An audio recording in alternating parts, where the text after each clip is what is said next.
مولانا مفتی مجاہد الاسلام صاحب دامت برکاتہ نے بہت ہی تفصیل کے ساتھ نکاح سے متعلق جو ضروری باتیں تھیں ان کو ہمارے سامنے اچھے انداز میں رکھا ہے۔ اللہ رب العزت ہم سب کو عمل کی توفیق عطا فرمائے، خاص طور سے ان نوجوانوں کو جن کا نکاح باقی ہے۔ نکاح کے لیے کن صفات، کن خوبیوں کی عورت کا انتخاب ہونا ہے اور نکاح میں کیا چیزیں ضروری ہیں، اس پر بہت تفصیل سے بات حضرت مفتی صاحب نے رکھی ہے۔ اللہ رب العزت کی جزائے خیر عطا فرمائے۔ اب اس وقت مزید کسی بات کی گنجائش نہیں۔ آج صبح میں فجر بعد ہمارا مشورہ ہوا، مشورے میں کچھ چیزیں طے ہوئی، اس میں یہ بھی بات طے ہوئی کہ نکاح سے پہلے 2-4 باتیں آپ کی خدمت میں عرض کر دی جائیں۔ اس مشورے پر عمل کرتے ہوئے 2-4 باتیں مجھے عرض کرنا ہے۔ مفتی صاحب نے اپنی بات کے ختم پر یہ فرمایا تھا کہ نکاح عبادت ہے۔ نکاح عبادت ہے، اگر ہم اس کو عبادت بنانا چاہیں تو اس کے لیے ضروری ہے کہ اللہ رب العزت کے حکم کو نبی اکرم صلی اللہ علیہ وسلم کی شریعت مطہرہ کے مطابق آپ کی سنتوں کے موافق اس نکاح کو انجام دیا جائے۔ اس نکاح میں بھی پوری کوشش یہ کی گئی ہے کہ رسم و رواج سے ہٹ کر اور تکلفات اور خام و خواہ کے بوجھ سے بچتے ہوئے اس نکاح کو انجام دیا جائے۔ جو چیزیں ضروری تھی اس کو بجا لانے کی کوشش کی گئی ہے۔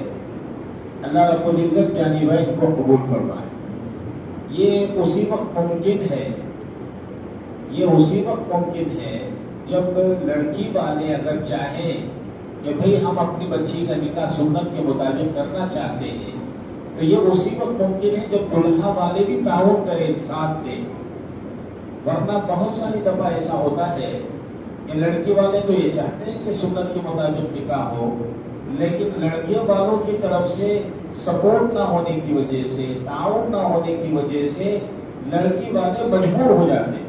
بہت ساری دفعہ ہم سے لوگ پوچھتے ہیں کہ لڑکے والے کہہ رہے ہیں کہ نکاح کی دعوت ضروری ہے، ہلدی کی رسم کرنا ہے، فلاں کام کرنا ہے، تو لڑکی والے بیچارے مجبور ہوتے ہیں۔ ہم کہتے ہیں آپ مجبور ہیں، آپ کیا کر سکتے ہیں، آپ کے اختیار میں نہیں ہے۔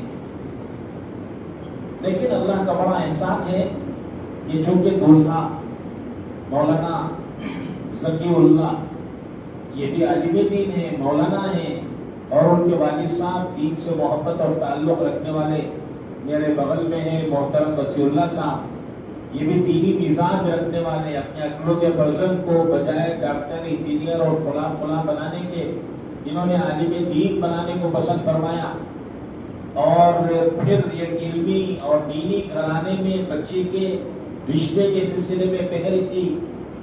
تو یہ دینی مزاج ہونے کی بنیاد پر یہاں لڑکی والے کوشش کرتے ہیں کہ سنت کے مطابق نکاح ہو، جب تک لڑکے والوں کا تعاون نہ ہو یہ ممکن نہیں ہوتا۔ دونوں کے مزاج کی بنیاد پر، دونوں کے اللہ سے تعلق اور اللہ کو راضی کرنے کے جذبے کے بنیاد پر یہ چیزیں ممکن ہوئی۔ نکاح جتنا سادہ اور کم بوجھ والا ہوگا، آسان ہوگا، اتنا ہی بابرکت ہوتا ہے۔ یہ نبی اکرم صلی اللہ علیہ وسلم کا ارشاد ہے، اِنَّ أَعْظَمَ النِّكَاحِ بَرَكَةً أَيْسَرُهُ، سب سے زیادہ بابرکت نکاح ہو۔ ہمیں سے کون نہیں چاہتا کہ ہمارا نکاح برکت والا ہو، ہمارے اس نکاح میں اللہ کی رحمتیں برسیں، ہمارے اس نکاح میں اللہ کی طرف سے انعامات کی بارش ہو۔ یہ ہم میں سے ہر ایک یہ چاہتا ہے۔ اس کے لیے وہ طریقہ اپنانا ہوگا جو نبی اکرم صلی اللہ علیہ وسلم نے فرمایا ہے۔ نبی اکرم صلی اللہ علیہ وسلم نے فرمایا سب سے بابرکت نکاح وہ ہے جس کے اندر کم بوجھ ہو، یعنی اس کے اندر آسانی ہو، اس کے اندر تکلفات نہ ہو، اس کے اندر بناوٹ نہ ہو۔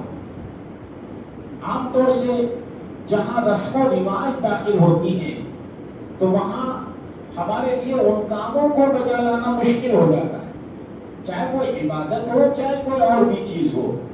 جہاں رسم و رواج داخل ہو گئے آدمی پریشان ہو جاتا ہے۔ عام طور سے ہمارے یہاں نکاح سے پہلے کارڈ دعوت نامہ لے کے گھومنے کا بڑا مسئلہ ہے۔ میں جب بھی کوئی ہمیں دعوت دینے کے لیے آتے ہیں، محبت سے آتے ہیں، تو میں اسے یہ کہتا ہوں کہ بھائی نکاح سے زیادہ مشکل یہ دعوت نامے بانٹنے کا مسئلہ ہے۔ کوئی ایک گھر بھی مس ہو گیا تو پھر وہ شکایتیں باقی رہ جاتی ہیں۔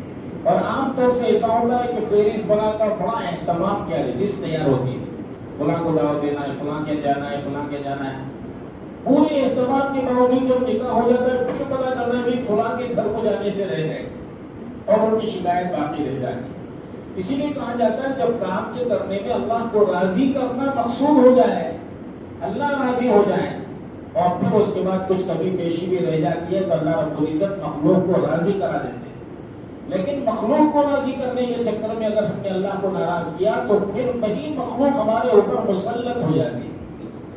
تو اللہ کا بڑا احسان ہے کہ سادگی کے ساتھ نکاح کرنے کا ایک رواج چل پڑا ہے، اللہ قبول فرمائے۔ اور نکاح میں جو ضروری چیزیں ہیں ایجاب و قبول ہے، اور پھر اس کے ساتھ ساتھ 2 مسلمان گواہ کا ہونا کافی ہے، اس سے نکاح ہو جاتا ہے۔ ایجاب و قبول، اور ایجاب کے لیے چونکہ لڑکی موجود نہیں ہے، لڑکی کی طرف سے وکیل ہوتے ہیں، دلہا خود موجود ہے تو وکیل لڑکی کی نیابت کرتا ہے اور دلہا اس کو قبول کرتا ہے، اسی کا نام ایجاب و قبول ہے۔ میں نے قبول کیا، میں نے قبول کیا، الحمدللہ، صحیح طریقہ یہی ہے۔ جب قاضی صاحب نے کہا کہ میں نے فلاں کی بیٹی کو آپ کے نکاح میں دیا، کیا آپ نے قبول کیا؟ یہ ایجاب ہے۔ اور لڑکے نے کہا میں نے قبول کیا، تو یہ قبول ہے۔ جیسے ہی ایجاب اور قبول ملتے ہیں تو گویا کہ دلہا کو دلہن مل گئی، اللہ کی ایک نعمت مل گئی، اس پر دلہا کہتا ہے الحمدللہ۔ تو پہلے الحمدللہ کا کوئی مطلب نہیں، بہت سارے لوگ کہتے ہیں الحمدللہ میں نے قبول کیا۔ بھائی نعمت تو ملی نہیں، کس بات کا الحمدللہ؟ نعمت ملے گی میں نے قبول کیا کہنے پر۔ میں نے قبول کیا پھر اس کے بعد الحمدللہ۔ میں نے قبول کیا، جیسے ہی کیا وہ دلہن ان کی بن گئی، جیسے ہی دلہن ملی تو اس پر اللہ کا شکر ہے، الحمدللہ۔ اس موقع پر مجھے ہمارے حاجی فاروق صاحب کی ایک بات یاد آ رہی ہے۔ میں نکاح کی ایک مجلس میں تھا سلطان شاہ میں، حاجی فاروق صاحب نے اس موقع پر ایک بات دی، میں نے قبول کیا، جو لڑکا کہتا ہے میں نے ویسے قبول کیا جیسی لڑکی ہے، وہ جن صفات کی جیسی بھی ہے میں نے قبول کر لیا۔ میں نے ویسے نہیں قبول کیا جو میرے ذہن میں ہے۔ کوئی اپنے ذہن میں حور کو رکھا ہوگا، کوئی اپنے ذہن میں کسی اور کو بسا رکھا ہوگا، ایسا نہیں ہے، بلکہ میں نے ویسے قبول کیا جیسے اللہ رب العزت نے اس بچی کو دلہن کو بنایا۔ اب جیسے ہی میں نے قبول کیا تو اس کی ساری ذمہ داری لڑکیوں کے اوپر آ گئی، بہت بڑی ذمہ داری ہے۔ اور اس پر جو مہر دیا جاتا ہے وہ بہت ہلکا پھلکا معمولی ہے۔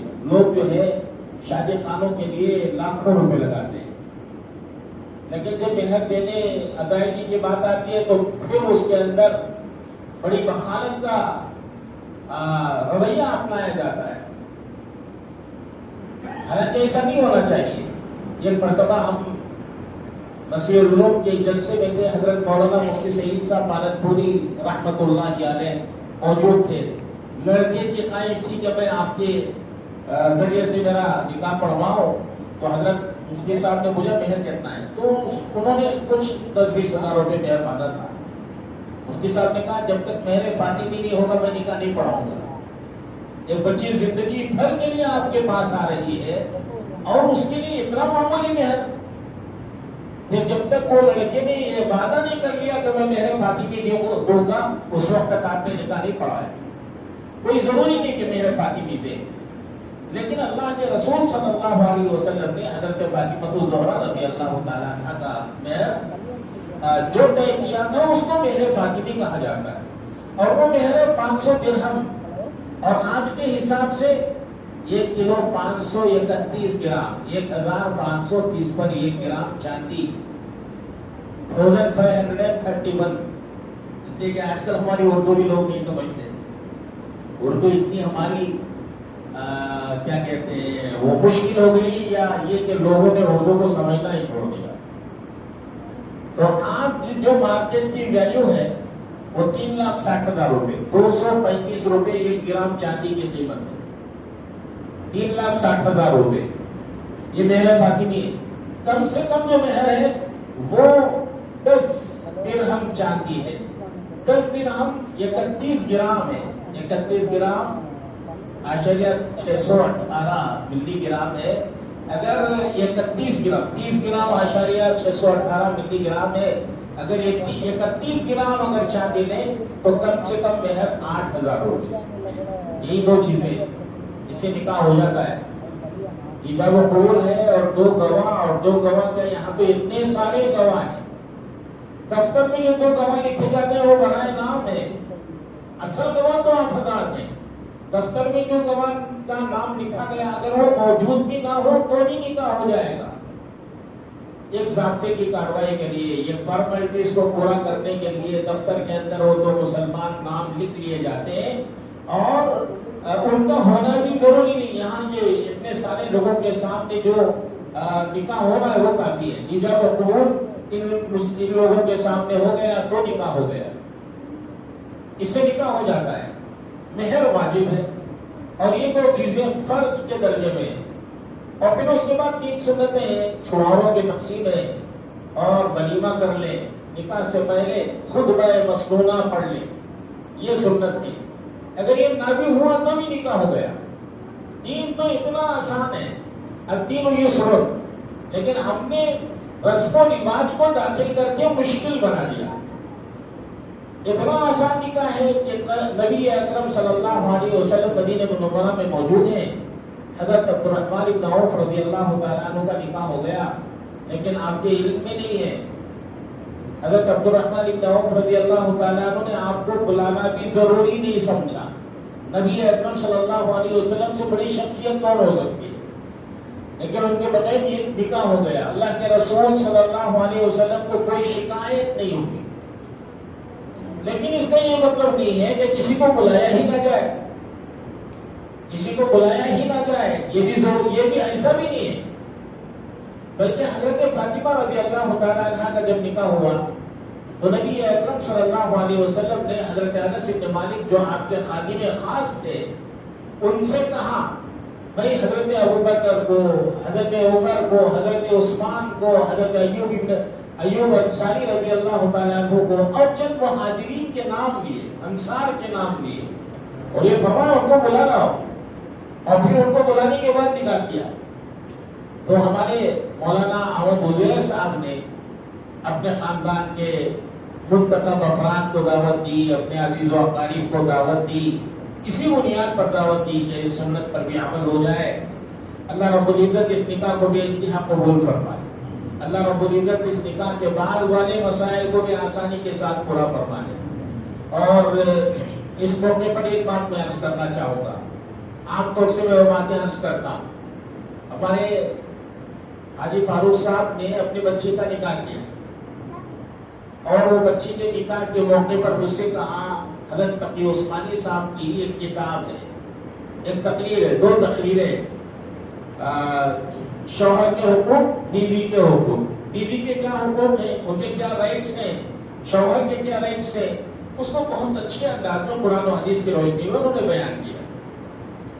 تو حضرت حاجی فاروق صاحب نے کہا کہ وہ کتابچہ مجھے بنانا ہے، تو پھر میں نے وہ 2 تقریروں کو ملا کر ایک کتابچہ بنا دیا۔ اس کتابچے کے سرے ورق پر انہوں نے ایک مضمون لکھ کر دیا انگریزی میں۔ حاجی فاروق صاحب اپنی بچی کا نکاح کر رہے ہیں، انگریزی میں ایک مضمون لکھ کر دیا، بڑا اچھا مضمون تھا۔ اس میں انہوں نے لکھا کہ میں اپنی بچی کا نکاح کرنے جا رہا ہوں، میں اپنی بچی کو دوسرے کے حوالے کرنے جا رہا ہوں۔ میری بچی کے لیے ہمارے گھر میں ہر طرح کی سہولتیں موجود تھیں، کھانے پینے سے لے کر، نرم گرم بستر سے لے کر، خاندان والوں کی چاہت سے لے کر ہر چیز موجود ہے، یہاں کسی چیز کی اس کو کمی نہیں ہے۔ اگر یہ بچی تمام چیزوں کی قربانی دے کر آپ کے پاس آ رہی ہے تو صرف آپ کی محبت کی بنیاد پر آ رہی ہے۔ اگر رخصتی کے بعد، بچی بیاہ ہو جانے کے بعد، شوہر کے پاس آ جانے کے بعد اگر اس کو وہ چیز نہ ملے، محبت نہ ملے، اور اس کا وہ تعلق اس کو نہ ملے تو پھر ایسی صورت میں بڑے صدمے اور افسوس کی بات ہوگی. بہت اچھا مضمون، خوبصورت مضمون لکھا تھا.